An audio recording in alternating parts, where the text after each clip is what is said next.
Welcome to One Nation. Trills and Wills with you here. That would be Andy Petrillo and Jordan Wilson. Hey, we are not going to be here next week. I'm just going to give you the heads up right now. Why? Because it's Thanksgiving. That's a Thanksgiving dance? That's my favorite holiday. You want to know why it? it's my favorite? Yeah, I love it. Wow. I love okay. fall. I didn't know this. Fall's my favorite season. I love the colors of fall. I love Thanksgiving because it's basically the exact same meal that you would have for Christmas, except with the weather still being somewhat decent. You can go for a nice walk. You play the football. You know, the North American style of football. Although you could play soccer too. Like, you could still get outdoors. Yeah. I love it. I love it. I love the weekend. I love everything about it. Makes me so excited, which leads me to ask you before we get into some real soccer talk. Soccer talk. Soccer talk. Maybe that's a new, let's just I like that. Soccer talk. Coin that phrase. I don't think I've never heard it before. It's soccer mine. Talk? Coin that. Yeah, put that in there. Okay. Copyright. It's mine. Wow. What is your favorite Thanksgiving dish? Gotta go with stuffing. Yes. Yes. But like, because there's like a little bit of a Caribbean flavor that my mom does with the stuffing. Oh, what does she do? Yeah. Because like there's like jerk seasoning. Most people know that. But there's just a little kick to it, so it has a little spice. Oh. Sister, brothers, people. Bring that hits some. my spirit. Bring some. What are you bringing me though? Because I've been begging for the cookies. I've been begging for that for months. I make it sounds very plain, but everyone has a freak out every time it's good. My cream cheese cookies, because I can make them just like regular cream cheese, or I can do them lemon flavored or cranberry flavored or pumpkin flavored or red velvet flavor. You just name it. I can do whatever flavor you want. I got it. Cream cheese cookies. But I've also made a pumpkin cheesecake. Ooh. I can do that too. Okay, so I love pumpkin pie. I love pumpkin pie. Okay, stop. Don't be that person that makes cream cheese cookies that make it with a little lemon and pumpkin pie but cheesecake. Are you salt-based? Yeah, just do this. And then I haven't tasted it. I've been salivating every time we talk about these cream cheese cookies. I'll bring them. When? I swear I'll bring them.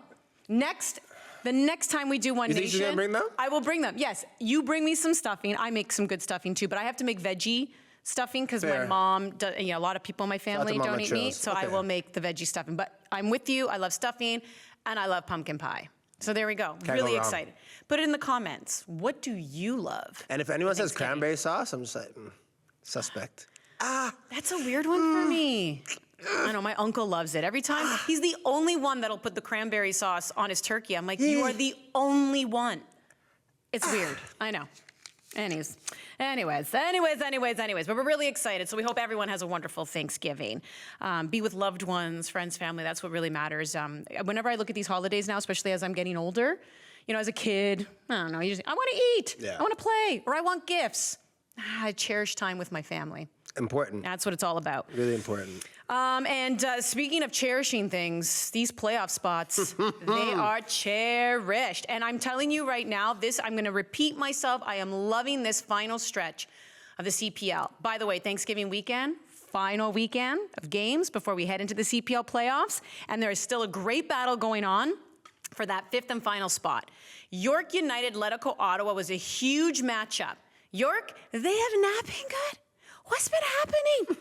Winless in their last three. We're like, what is going on here? And then they pull off the victory. 88th minute, they get the goal over at Ottawa. So now they're 2 points up on them.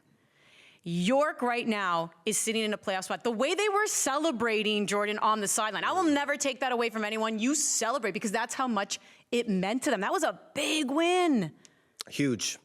I'll start by saying there's no better person to score a goal than Kevin DeSantos. He works hard.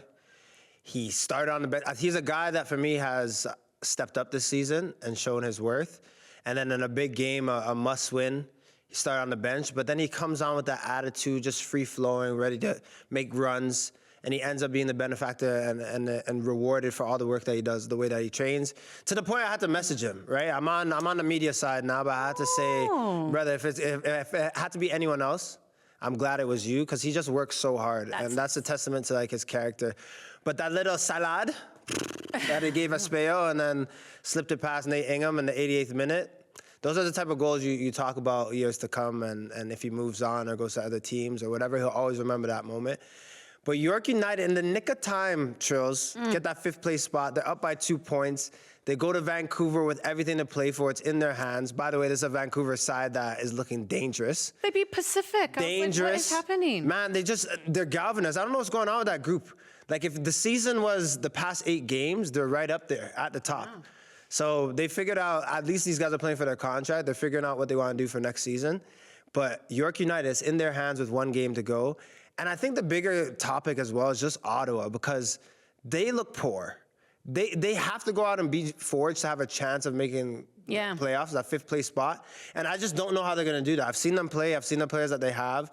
They just look like the life has been sucked out of them. But it may not matter, do you know what I mean? Because just like you said, if York go into, they play Vancouver on Friday. If they win, York has clinched. So Atletico playing Forge on Saturday, at that point, it won't matter. But just speaking of Vancouver, 3 wins in a row. And I know, I speak to some, the players on teams that have been eliminated from playoff contention, and some of them are like, they kind of bristle when you call them spoilers, because you're out of the playoffs. There's no way you're going to make it. But you can spoil either someone else's chances of making the playoffs or their ability to finish somewhere in the standings. Like Pacific is trying to finish second, because that would mean a matchup with Cavalry, and if Pacific could win that first round of the playoffs, they would go straight to the final and host. Vancouver's like, nah. Well, he's not going to let that happen. So they're playing spoiler. Yeah. Right? And the rivalry plays a huge factor there, right? You got Manny Aparicio, first game of the season, when they played it, shushing the fans. And then it was weird seeing Where Diaz playing for Vancouver, celebrating when Vasco Fry scored at in Pacific at the stadium, and you're just like, what's going on? But this Vancouver side, dangerous players. Dangerous. I don't want to bury the lead here, because as much as we're praising York, and as we should, they're the ones who won. They put themselves, as we mentioned, in the driver's seat for Friday. But Atletico Ottawa, what is that, like 5 games now where they've given up a late goal, which has cost them crucial points? And someone who's a veteran in this league, he's a veteran goalkeeper, he's the leader of Atletico Ottawa. Up there is Nathan Ingham, and this is what he had to say after that match. Grow up. It's the first thing I said to the locker room when I got in there, when everyone's got their heads hanging. I feel like we've been feeling sorry for ourselves for a month. We have no time for it. I just told them to pray whoever you believe in that we get Vancouver to do us a favor, and we prepare this week like that's what's going to happen. And we show up and we take care of business. I don't think at this point we deserve another opportunity, but if we're given it, I hope to God the locker room wakes up and we get it done, because it feels like a lot of guys are in the wrong profession right now if we can't turn things around. Ouch. Ouch. Ooh. So, of course, I feel like the most obvious question, as a teammate, how are you feeling with what he just said? For me, I would be challenged, but I'm sure there are many teammates of Nate Ingham right now that are kissing their teeth, looking at him, just like, there's a bit of disconnect. But we have to just paint the picture, though, right? Because Nate Ingham, leader in the league, I played with him for a year, friend of mine, competitor, a real goalkeeper. What I mean by that is, if we win 4-1, that one goal haunts him. Of course. But keepers are different. They're different beings. They're different creatures. They really are. Because, look, all the game that's happening, 80% of the game is in front of them. Then maybe 20%, and that's me even being generous, is in that box. So everything that a good game or a bad game is all defined in that 18-yard box, what they're doing. If they can make a big save and keep the team in it. But you work hard in a game to keep your team alive, and you go to the 80th minute, 85th minute, and you feel good, and then a goal is scored by you. It is just so deflating. And I know Nate personally, so I know that this is something that is bothering him. But let's just paint the picture, Trills. Yeah. When they played Calgary 6 games ago, 97th minute, Cavs scored. Vancouver in the 91st. Then Pacific, that was a 1-1 game. Actually, Atletico Ottawa scored to tie it up. But Halifax, 94th minute, they got scored on. Valor, 94th minute as well. And then York at the 88th minute. So you have all this confidence going into the game. Hey, we're going to get a point. We've defended well. Nate Ingham saying, yes, keep it going, guys. And look at all these late goals that have been scored against them. So this is the frustration that we're seeing. This is someone who has the confidence, and the rug has just been taken right under him. And he's looking at his team last year, who they pride themselves on how they defended. You saw a bit of it this year. You looked like, oh, they're the same Ottawa. They added a little flair. Now they can score a little bit, but they're still defending. And then just wide open the last bit when they needed to be secure. So that is a lot of frustration. Are there some facts that he said? You can never go out publicly and get at your team. You can't. I don't think he did that, but he definitely flirted with the line. But I understand his frustration because all those moments just really hurt that much more because he is the goalkeeper. He's the one that maybe you're expected to make that last-ditch effort and that last save. And look at all these times. Look at all these logs. Yeah, and with goalkeepers, oftentimes when you win, no one's talking about the goalkeeper. True. But when you lose, you're the one that just gets completely blasted, right? So you're never really the one credited for wins, but you're definitely the one blamed for losses. It's a really tough position. I've always said the goalkeeper, the goalie, it's often the most loneliest position in a team sport. I think what I've been hearing from a lot of people is, they like what Ingham said, but there's a difference when you're pointing the finger at teammates saying, I've told them to grow up, or, and then kind of, go on and say what you said to them, versus we need to, grow up with this. We need to be better. A lot of people like the we, include yourself, as opposed to maybe the finger pointing in public. I don't know. If he was to do it back, I'm sure he would want to say we, but I also think that has a part to do with the position as well. Sure. Well, like because of where he's playing, right? He's looking at everything and he's seeing it and he's like, come on, this is a chance we should have scored or we should have been dominating this game. When you look at Atletico Ottawa play, they had enough chances against York. I thought York was better on the day, but they had enough to score or be ahead in the game. And then when that moment where Kevin Dos Santos comes in, Jeremy Gagnon-Lapierre plays on the ball and he cuts in, he megs Espejo and slides in. He's just like, what's going on? He feels helpless. So that for me was just a bit of a helpless cry. That was him saying like, we have to get it together. And now it is in the dire hours. Like it's almost too late. But they have to get a win to stay alive. And he's just like, if it's not now, then it will be never. Yeah, it's really tough. And it's, again, this is so crazy, this league, other than, and that's where maybe you got to give Cavalry and Forge the credit they deserve because, okay, fine, there are 8 teams in this league, but they have been consistent. They are perennial contenders.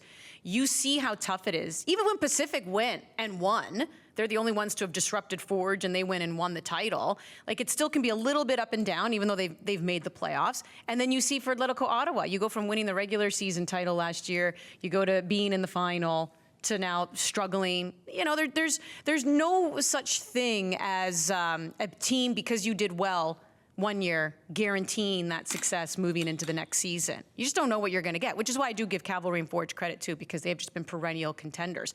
Halifax, so 5 years in the league, and yeah, I get it, the bubble year, where they did make it to the final, but that was the bubble year. And here they are.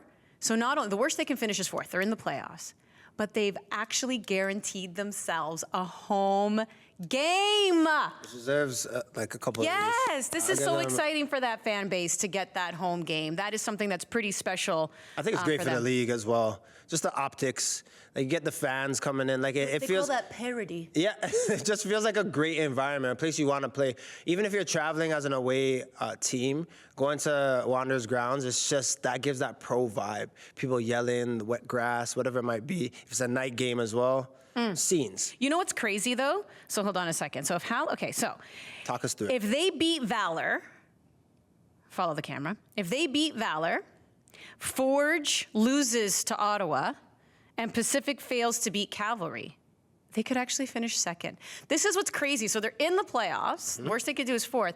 They still have a shot at finishing 2nd. Depending on the other games, yes. And so what we might be looking at, maybe we're getting a bit too ahead of ourselves, but what we could be seeing getting ahead of myself is Halifax Wanderers hosting a final. What? Yeah. If you go and like. But that's what I mean. If they finish 2nd and then if they beat Cavalry and they on the day, it's a one game. What? We're pulling up. Now, we talk a lot about Cavalry and that, what would we say, poor start, slow start. Slow. But wasn't it the same for Halifax? Like, we kept calling Literally them the Halifax Wanderers for the longest time, right? Because just coming on up and... Dronders, yeah, they were drawing. Yeah, they were drawing so much, and we're like, what's going on here? Turn it around. Look at... credit where credit's due. And I know at the end of the regular season, we'll probably do like a great dissection of the season, a look at each team. I mean, you've just got to give credit to Halifax. Gotta be and what proud they've of been them. able to do. To book it in with one game left, and now Yeah. Patrice guys can go play as U21s and get those minutes. But that's a game, obviously, they want to win. But I think it's attainable. So here's the thing, though. So Halifax, they beat Forge 2-1. And Nathan Ingham wasn't the only player over the weekend to get something off of his chest. Halifax was awarded a penalty that was converted by Dan Nimick. And Forge felt there was a dive there by Massimo Ferrin. There was a dive. We have talked, and we've sprinkled it in a little bit here and there this past season. Just, players being a little bit frustrated with the officiating. And if we thought that there were hints, if we thought that there was subliminal messaging about their thoughts of the officiating, Kyle Becker No subliminal. was not mincing words. For me, it was a great game of football. There's two teams who had a great first half. I think the guys wanted to play, and then something that we've seen over the last 5 years, which is just shocking. These refs are seemingly getting worse and worse, and there's really nothing much else to talk to. You had two teams who wanted to come out and do something. Unbelievable atmosphere here in Halifax, and it's another game that's just absolutely ruined because the ref wants to make it above himself. And it's week in and week out we see this, and no one talks about it, and it just gets worse, and no one holds them accountable. They got a guy at the top who just acts with impunity, thinks he's special. He comes into every single team, shakes everyone's hand, and then they just act like they're bigger than everything else. And it's crazy. You see it week in and week out. This isn't just a Forge thing, by the way. This isn't just because they missed that PK today. It happens to both sides. It's calls throughout the game that they're blatantly just miss, and then there's makeup calls every single time, and they take it about themselves. Like they're handing out bench yellow cards left and right. For what? What is the point? It's crazy, and I think as a player, you're just sick of it. You have two teams who literally every single call come in and be like, well, missed that one. How is that happening? It's everything. It's terrible. So there's really nothing much to talk about the game. We can talk about that. Otherwise, I'm good. You have two games in a row where there's two penalties that have no business being called.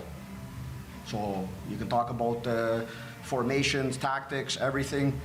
Mitch, the bottom line is for 5 years, everyone's doing a great job of making sure to move this league forward.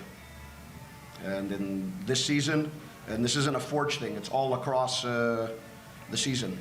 Some things aren't moving forward, and it's not good. I believe that's the definition of not holding back. The official that he was referring to, of course, Isaac Raymond, Canada Soccer Manager of refereeing. Do you think Kyle Becker went too far? I don't. I sense his frustration because this isn't just a single game he's referring to. This isn't just a single season he's referring to. It's an accumulation of calls throughout the 5 years. And that is a player who's been in the league, been a great player, played nearly almost every game for Forge. And so he's been in contact with these referees. He's seen these decisions. And also, it's a carbon copy. When Forge and Halifax played earlier this season, 97th minute, Riley Fratt, like, it's a dive as well. Or Tristan Henry swears on his mother he didn't touch him. And there's a dive as well that causes Halifax to get the 3 points in a 2-1 pen. So it's the same situation here where Hajabapur, he doesn't catch Massimo Ferrin, but Ferrin does a great job at selling the call. And for me, I know people are talking about, oh, be honest. It's a part of the game, right? Like if you hit me or I think that you're gonna hit me and I jump and dive, and I would do this. I didn't do it a lot, but I would do this as a player where I know the foul's coming and you kind of embellish. You kind of just sell it a little bit. Every sport does this. Basketball, every sport. You kind of just, you know it's coming, you sell it. Is that wrong? I think in ways, referees just have to be with the times. But I think as everything grows, the CPL grows, the competition grows, the talent grows, it's difficult for referees to also be on that same wavelength. Like, I don't think, you know what I mean? Like, I think when we're looking at it, I know it's a huge thing. I know they've affected games. And I'm literally a fresh player. Like, I've just retired. I'm still upset by some decisions that referees have made in games. Yeah, you bring it up. Like, 100% I do. Because it hurts. You work all week. And then all of a sudden, a referee makes a call. It changes the whole complexion of the game. You're like, yo, what's going on? So I don't think he was too harsh. I don't think he was slating anyone. I think that the way he said it, it's just bringing attention to it. What I will say, he mentions that no one's talking about it, and I know for a fact Gareth Wheeler, Jordan Wilson, Christian Jack, we bring it up, but it's also a situation where how many referees we have in the CPL. Maybe like, he we also- can't go in. Yeah, like behind the scenes, maybe he's saying like this isn't something, not that I'm trying to put words in Kyle Becker's mouth, but like maybe behind the scenes he doesn't feel like there's an urgency to rectify it, because just like you've been saying, this is a league that's growing. We have seen the talent grow. We're seeing the number of players who have played in pretty, strong top leagues in Europe now coming and playing in the CPL. We are seeing growth. It's 5 years in. We're seeing changes to the rules, changes to the playoffs.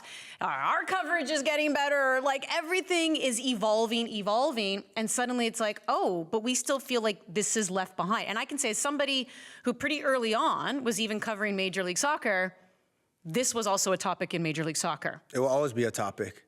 I mean, first of all, referees, you're right. Referees will always be a topic, but I do remember even in the early ons. So not that I'm trying to justify or say, well, this is the way it is, so just deal with it. But this is typically what happens. When a league starts to grow, there usually are aspects of it that are slow to keep up. So perhaps you do need players who are, been in the league for a while, who are veterans, who are leaders, to turn around and say, unacceptable. And this is a league, yes, it's also about developing players, coaches, medical staff, and referees. So let's not leave them behind. There's still work to be done. But I also think that when a league starts to grow, it's also inevitable. One aspect just kind of lags a little bit, but again, not an excuse. You got to call them out on it. And I think the question is how. I think when I'm listening to Kyle Becker speak, it's the same conversation I'm having over and over. The referees need to get better, and we mentioned Isaac Raymer being the head of Canada Soccer, and he appoints and he's at games, and that process needs to be better in terms of who gets the referee, how qualified they are, and I guess getting these because this league is growing, everyone's getting better, and these games are so exciting. Like watching it this season, I was even thinking like playing, obviously it would have been phenomenal, but watching every week all these games, edge of my seat. Yeah. Like, it's amazing. But as that grows, referees need to grow as well. And the process, I think it just needs to be a how conversation needs to get into it. Because I think right now it's still players, clubs, then referees. It needs to be a more communal conversation. It needs to be everyone coming together and figuring out a way to have referees be better, so they don't affect the game in a negative way. Maybe that'll start it. Maybe that'll start that Hopefully. conversation. So let me ask you this. As the league continues to grow and it wants to bring in technology, would VAR be a positive step forward for the CPL? Do you want to see VAR first or goal line technology, if you had to? I'd say VAR, because I can't remember many times this season. If there's one, maybe, but that a goal line technology would be used. There weren't many of, it's over the line, off the line, whatever. I remember 2021, that would have been a situation with Pacific, when Calgary hosted Pacific in that semifinal game, maybe. But I think VAR, because there's also some decisions in terms of yellow cards, red cards, handballs. Yeah. There are many. If this situation was looked at with VAR in terms of Halifax and Forge, Massimo Ferran, I think Massimo gets a yellow card. Also, you can review the offside that happened before for Halifax Wanderers and Dan Nimick scoring. Then that gets reviewed, and I think it gets overturned as not being an offside goal. So I think VAR, but I also think the use of that, right? Nowadays with footy, there's 11 players on both sides. There's managers you got to keep track for. There's 4 officials. Like, there's a lot of things they have to do. I think there's a lot of eyes that are happening on the game, and you have 4 sets of eyes that are looking and trying to orchestrate and conduct things. VR, I feel like needs to be used. Okay. Let's, by the way, a topic for another day. Do you say VAR or VAR? Both. It's like tomato. You can say both, no? Pecan. You can't say pecan. You say pecan? Stop it. You know what can't be pecan. both, but it's a little weird. You're either a manager of a team and you're going to coach the team, or you're not. I'm still so confused as to what's going on with Toronto FC and John Herdman. It's finally been confirmed, something that we touched on in our last show, that he'll probably just coach the final game of the season. Even though he's officially taken over October 1st, he is immersing himself. He and his coaching staff, they're immersing themselves. The coaching staff was announced on October 2nd. So what that really means is I guess they're just observing. And maybe, again, I just find this so strange. Listen, to Toronto FC, if the guy's going to coach the last game of the season, just say it. Sometimes this kind of not Limbo? saying, being secretive, being weird about it, then you make it weird when it just doesn't have to be weird. But on the weekend, it was another loss for Toronto FC against FC Cincinnati, 3-2. I mean, the end of that first half was wild. It was 2-2, scoring goals left, right, and center, also getting the brace. But it ends up being 3-2 the final. Video emerged, Lorenzo Insigne dealing with an injury, not playing. He's in his box, and he's arguing with fans. Some fans who were there said some drunk fans were attacking him. He was responding, defending himself, whatever it is. This is also the second time that we've seen this, right? The Mark Anthony Kaye getting into a verbal altercation with the fan, and now we're seeing Lorenzo Insigne. John Herdman has said that he's looking forward to working with Insigne. It'd be a privilege. It would be a privilege, and he's trying to like mend that. Do you even see Insigne as being part of the plans moving forward, knowing that it's going to take some sort of behemoth trade to get him out of here, because it looks like Lorenzo Insigne is still going to be with the team next year unless someone takes on that massive contract? I mean, what kind of, I guess, challenges face Herdman with Insigne? I laugh because that's the biggest challenge yet that Insigne will deal with. Yeah, you have Alphonso Davies, who's a mega superstar and a big name for Canada, up and coming. But Insigne, like, he comes with his own prestige. And also what you're backing and what you're coming into is a horrendous season. Like, horrendous. Like, you're looking at this guy, you're putting him in the category with a Seba, with a Giovinco, and coming to the city, and it's just it's flat. It's well flat. So how do you approach a superstar who hasn't performed, and you're a new coach, you can't give him special attention, but you kind of need to give him special attention. But that's also the problem, because off field, he has been given special attention. This is what he's used to, and now you're going to tell him he's not going to get it? This will be John Herdman, by far, his hardest task.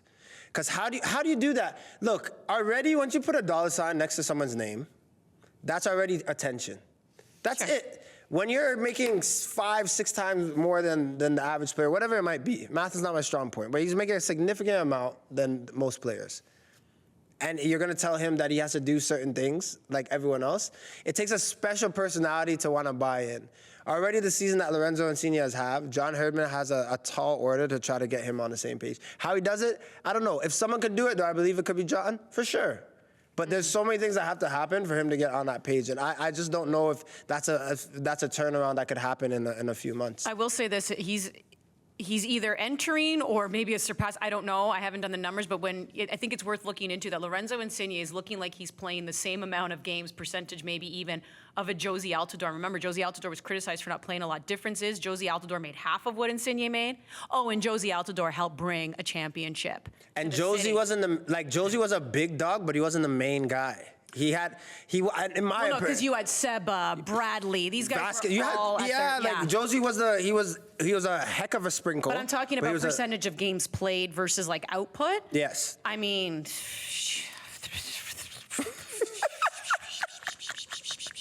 okay, let's have a little bit of fun here in the final few minutes of the show. On that whole train of VAR, I'm going to ask you if you agree with the statement. So you're either going to say check complete, you're going to say check complete, or you're going to say under review. After 6 goals in 8 games, and 14 for the season as we head on over to the Vancouver Whitecaps, Brian White will win MLS Golden Boot. I guess I'm going to put that in review. You think he has it? It's in the bag? 3 games left. I mean, you have to say there's 3 guys tied with 15 goals. So you have to remember, so right now there are 3 guys who are leading the league with 15 goals. He's at 14. He has 6 and 8. So you're telling me that he's going to be the Golden Boot after the next 3 games? I think he can do it. So you're saying check? I'm saying check complete. Brian White. You might know something different. You know him personally? Golden Boot. He's bagging a hat trick? A brace? Get it? Here we go. I like it. You're going under review. All right, CF Montreal's 2-2-12 road record is not a major cause for concern. We got to skip this question. Absolutely. That's under review. What? But No, I don't. it's not? Is not a major. Of course, it's a cause for concern. It is. I read that wrong. Yeah, under review. Under review. And I don't know if I liked Hernan Losada's response, really, because it felt a little ho-hum to me, if I could pull it up, where he basically just said, well, you know, a lot of teams struggle on the road, so I guess that's just the way it is. Cop out. Yeah, where is this here? I save these things. You can't hide from me. That's what I addressed it as the way it is, and except we're not good enough on the road this season. It's a tendency around the league. We didn't find ways to be better on the road, and most teams are stronger at home. So what? You got to be good on the road. Don't like it. Do we have one more here? All right. Let's bring in our boy Wheels here, right? Gareth Wheeler looked like an amateur magician while unveiling the CPL shield on Saturday. That's under review. Look, he did great. When he put the gloves on, That shield looked nice, man. clean. Wow. And people are telling me to touch it. I said I couldn't touch it. I didn't earn it, but it's nice. Oh, you're one of those. Yeah, I didn't earn that. I'm not touching it. But wheels look nice with the white gloves. I almost wanted him to keep it on for the whole show because I was like, this added to his look. I like that. The gloves, respect, but I'd be all over that. I'd be like, "Ah." Just like I'm all over this show. Thanks for joining us, everyone, on One Nation. Always appreciate it. Happy Thanksgiving.